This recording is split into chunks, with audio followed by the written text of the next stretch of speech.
காலை உணவு திட்டத்திற்கு காமராஜர் பெயரை விட உலகிலேயே சிறந்த வேறு பெயர் இல்லை என கூறியுள்ள பள்ளிக் கல்வித்துறை அமைச்சர் ராஜ்மோகன், அதிமுக ஆட்சியில் கொண்டுவரப்பட்ட பல திட்டங்களின் பெயர் திமுக ஆட்சியில் மாற்றப்பட்டுள்ளதாக குற்றம் சாட்டியுள்ளார்.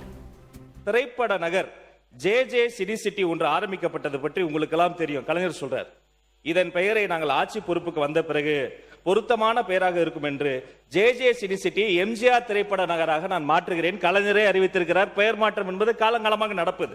அது மட்டுமல்ல, அம்மா பசுமை வீடு கலைஞர் கனவு இல்லமாக மாறுகிறது. அம்மா மருந்தகம் முதல்வர் மருந்தகமாக மாறி இருக்கிறது.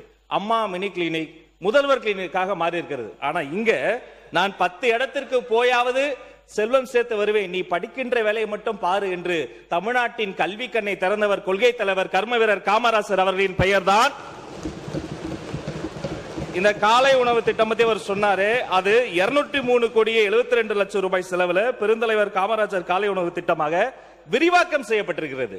ஒரு குறிப்பிட்ட வகுப்பில் இருந்து பல்லாயிரக்கணக்கான குழந்தைகளுக்கு காலை உணவு விரிவாக்கம் செய்யப்பட்டு மேம்படுத்தப்பட்டிருக்கிறது. நான் சொல்வேன், இந்த திட்டத்திற்கு காமராசர் பெயரை விட பொருத்தமான பேர் உலகத்திலேயே கிடையாது என்பதை உறுப்பினருக்கு தெரியும்.